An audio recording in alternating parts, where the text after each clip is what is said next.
gentlemen, welcome back to our YouTube channel, Aku English with Aramik. I'm Aku from School of American English. Today, just as the previous day, so we are going to see a grade 8 ministry examination. I hope everybody's liked our video. Kabiyamtoota daawwattoota channel Aku English with Arabic.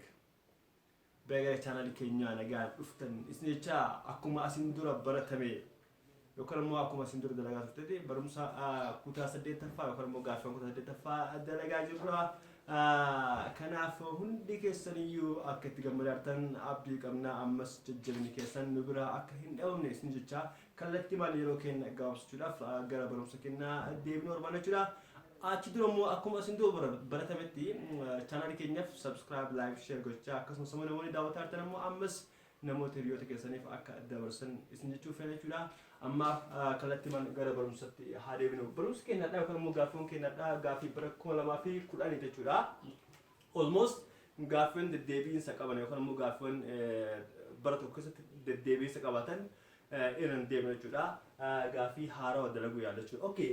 Gaaffiin keenya kanadha gaaffii deemni tokko farraa 22ffaa 23 haga 25 haga danda'ame ni deemna jechuudha. Alright, kanaaf gaaffiin keenya maal jedha?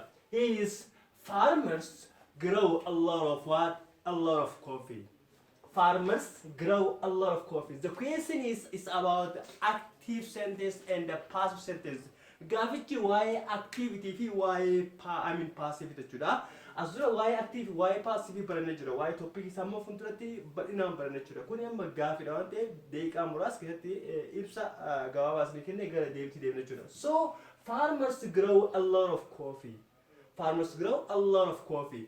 Amma hima kana keessatti wanni isin ilaaluu qabdan yeroo hundayyuu waa'ee active fi passive yeroo barannu wanni isin beekuu qabdan ni jira jechuudha. Tokkoffaa tense isin kennan sun maal? The first one is just you have to look what tense.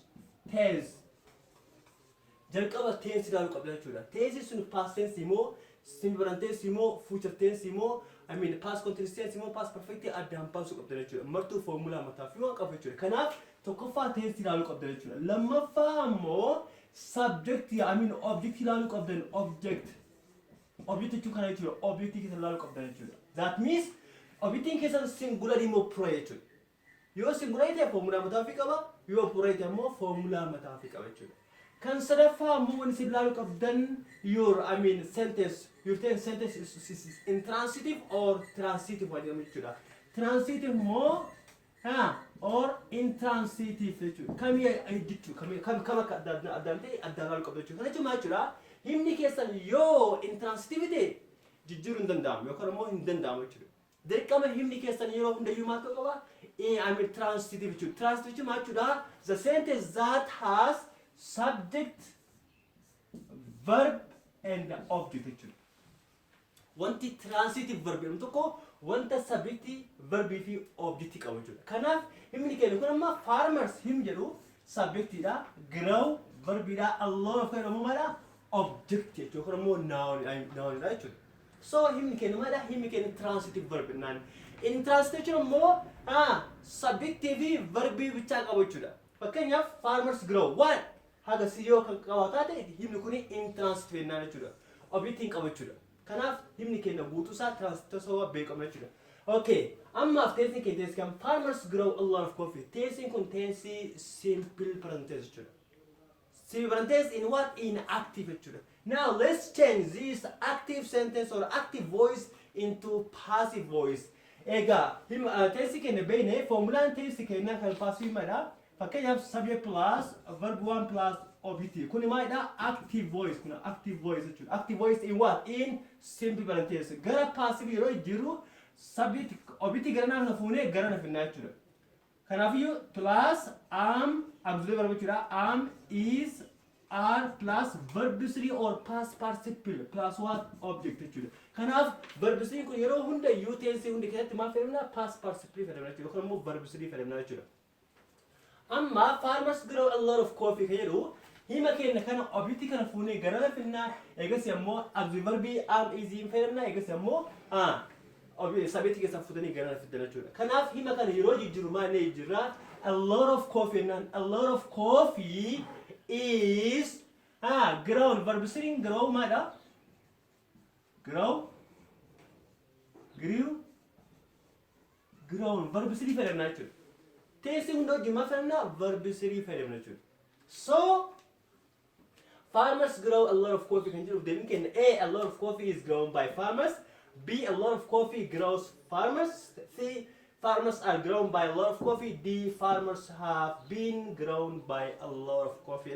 Kanaf Devin Kenamada, a lot of coffee is alright, singular attitude is grown. Verb can grown by whom? By farmers. By farmers. You know by you can proposition kana passive different nature. So a lot of coffee is grown by farmers in Devi can attitude. Why topic number from but number natural hundred. Gavilo Famaira, the student is into the class and then the teacher what? Then the teacher came. The student is into the class. Here is now the question is about what? About past perfect tense, guys. What is past perfect tense? Now let's see the definitions of past perfect tense, inshallah. We'll learn in the future about what? About past perfect tense. Why past perfect in Baranai tense amma gafirati lalute past perfect tense is used for an action which happened, alright? Which happened in the past before another action began. Definition is more past perfect tense gochi way can rawata also gochi bira hinjaka. Now when we learn past perfect tense, just we have to focus on two tenses. That is past perfect tense and the past tense. Yero past perfect barano tense na wajin baranachu. Adat len imbaratama garo mo tense kun kairati focus karo tense lama. In this past tense fi past perfect tense. Karaf yero by past perfect tense before action yokamu before tense na makasa before tense durachu. Asketama there is first action and the second action wa jiramu jirachu. First action yero the you past perfect ya. Past perfect ya. Second action na more past tense chuda. Kalechu machura action kam duratum. Action nam rawatama. Action kam akduratame. Yero lalu action yakaba past perfect chuda. For Kenya example asrat maira. The student is into the class and the teacher came. The teacher what?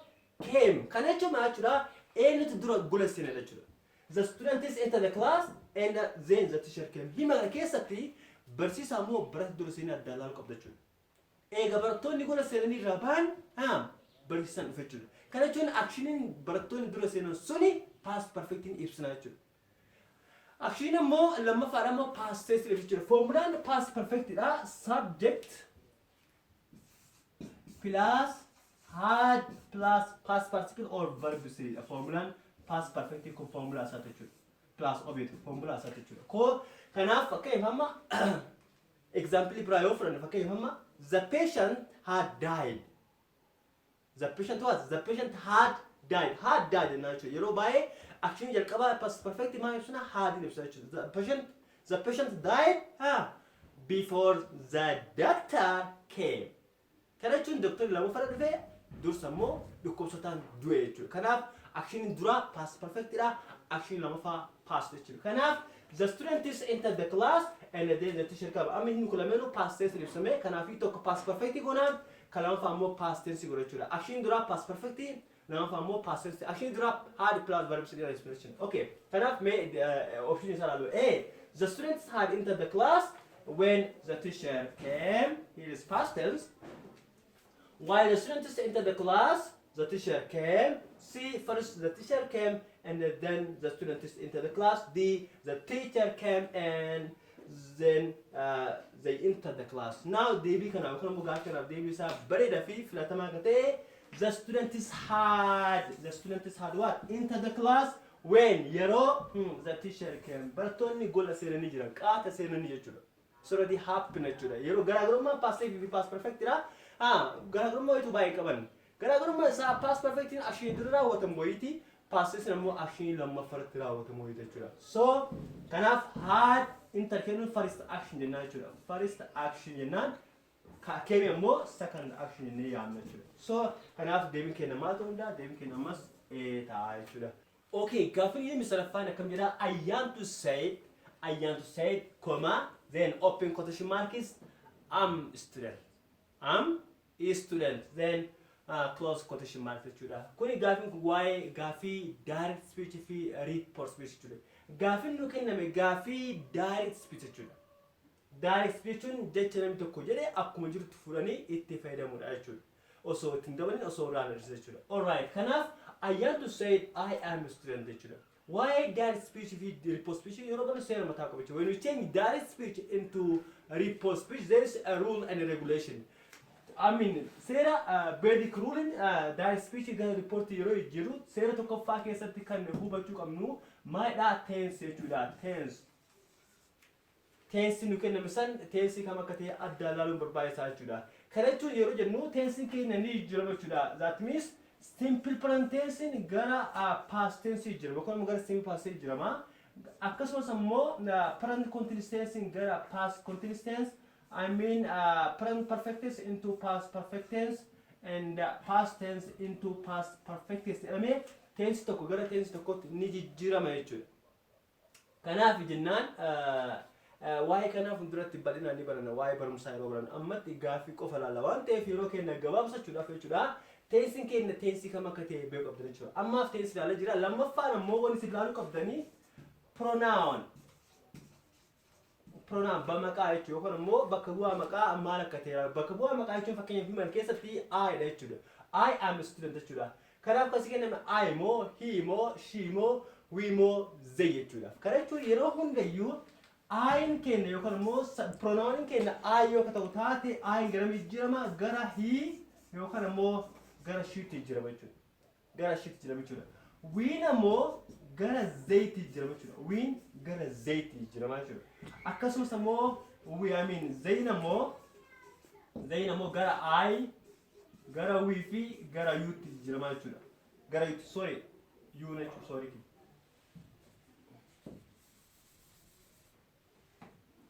Yun jechuudha. Yun gara I gara we fi gara zayiti jijjiirama jechuudha. Gara zayiti jijjiirama jechuudha. Alright. Kanaaf waa'ee ka topic kana bal'inaan fuulduratti seera isaa hundaa ni baran jechuudha. Kuni wanni nama cimjee. Ka biraa ammoo kan jijjiiramu jiraate time expression. Fakkeenyaaf amma I am a student. Yookaan ammoo today, now yookaan ammoo waan biraa kan jiru taate time isaa hin jijjiirama jechuudha. Waa'ee kanaaf fuulduratti bal'inaan baranna. Ammaaf gara gaaffii keenyatti yeroo deebinu I want to say I am a student jechuudha. I want to niitti ani barattuudha jechuudha. Hima direct speech kana gara report yeroo jiru akkuma isin jedhe tokkoffaa maal jiru qabna?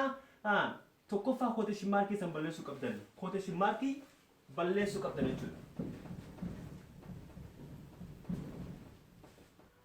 Okay, quotation mark san asii yeroo badu bakka quotation mark san maal fayyadamtanii zaatii fayyadamtan jechuudha. Egaa quotation balleessanii zaatii balleessan. I mean zaatii fayyadamtan jechuudha. Alright. Then ammoo gara teessii keessanitti eegdee teessii keessan amma maalidha? Teessii kun maalidha? I am a student jedhu teessii keenya teessii simple fayyadamtan jechuudha. Himni I am a student, I am a doctor, I am an engineer jedhu teessii isaa simple fayyadamtan jechuudha. Kanaaf sabettiin keessan akkuma dursanitti beenii jirama isin jedhee jira. Kanaaf I keenya gara mijjirama I gara he yookaan ammoo gara she jechuudha. Ammaaf ayyaantu kairu shamara waan taateef gara she goonaa jechuudha. Okay, kan itti ammoo ami gara mijjirama auxiliary verb jechuudha. Ami gara mijjirama gara was jechuudha yookaan ammoo gara where jijjirama jechuudha. Gara past tense waan ta'eef himni kun gara past tense jira jechuudha. Simple tense gara past tense jechuudha. Kanaaf ami maal jijjirama was jijjirama jechuudha. Was jijjirama jechuudha. Kanammoo akkanumatti fudhannaa jechuudha. Kanaaf hima keenya yeroo jijjiiru deebiin isaa maal ta'a jechuudha. I gara she yookaan ammoo gara he jira. Ami ammoo gara waziidha. Is illee gara wazii jijjiirama jechuudha. Yoo ari ta'e qofa fakkeenyaaf amma they are osoo jedhe asitti ammoo gara where jijjiirama jechuudha. Alright. Kanaaf ka biraan jijjiiramu jira jechuudha. Kanaaf deebiin keenya I want to say that she is going to be a student. B I want to say that she was a student. C I want to say a student. D I want to say that or I want to say that she would be a student. Kunama I mean future jechuudha. Conditional jechuudha. Kanaaf deebiin keenya maal ta'a? I want to say that past tense jechuudha. I want to say that kanaaf quotation mark balleessine bakka quotation mark maal fedhina zaati fedhamu jechuudha. I want to say that ayin gara shitti jirama. I mean ammoo easy ammoo gara wasitti jirama jechuudha. So deebiin keenya maal ta'a? B I want to say that she was a student jechuudha. Kanaaf waa'ee seera kana gadi fageenyaan fuulduratti ni barana jechuudha. Ammaaf gaafii waan dalagaa jirruuf yeroo keenya gabaabsachuu barbaanna jechuudha. Kanaaf gaafii kanaaf deebiin isaa B ta'a jechuudha. Kabajamtoota daawwattoota chaanaalii Akoo Ingilish with Oromik yeroo keenya yookaan immoo isinitti akka hin baay'anne ibsa baay'ee waan of keessaa qabuuf isinitti akka hin baay'anneef namoonni tokko tokko koomentii kan kennitan osoo daqiiqaan gabaabsatanii jiranii namoonni baay'een koomentii waan kennachaa jiruuf barumsa keenya hadhaaf osoo asitti dhaabne bareedina fakkaata yeroo taanu barumsa biraatiin walitti deemina jechuudha. Kanaaf nama akkuma asin dura isinitti himaa jirutti chaanaalii keenya kana subscribe like share gochaa nu bira dhaabadha isinitti barbaanna. Nu jabeessa ammas koomentii gaarii nu kennaa jirtanii just thanks a lot. Baay'ee isin galateeffanna. Just stay within us just 24/7. Yeroo hunda nu bira jiraadha. Nu jabeessa saba keessan saba keenya nu bira jabaadha. I mean nu bira dhaabadha isinitti barbaanna. Ammaaf barumsi kiyya asuma dhaabata. Have a nice time. Bye bye.